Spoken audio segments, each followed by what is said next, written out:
compensación manual de deudores.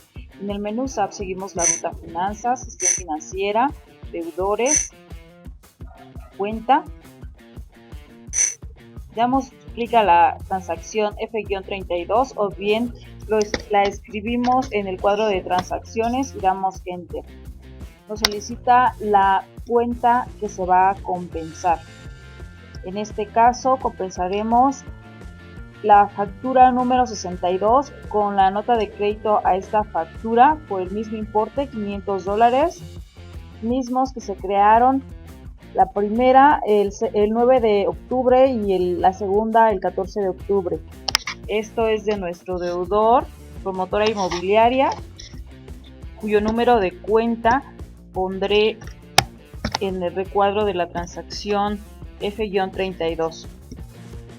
La fecha de compensación, debido a que se trata de dólares, es importante que se contabilice como la fecha del último documento, la fecha de la nota de crédito en este caso. Si es que es el día de hoy, así es que se dejará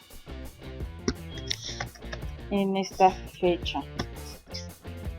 En moneda especificamos que es de dólares y damos clic en tratar partidas abiertas. Vemos que tenemos seleccionadas todos los documentos de este deudor. Desactivamos todos los registros y seleccionamos las partidas que queremos compensar únicamente. Damos documento simular a manera que se compensen. Vemos que el saldo es 0 y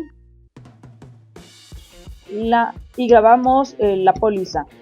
Ahora vamos a corroborar que la compensación se haya efectuado y vemos que en el reporte de este deudor ya se encuentra registrada la compensación de la factura número 62, como podemos ver acá.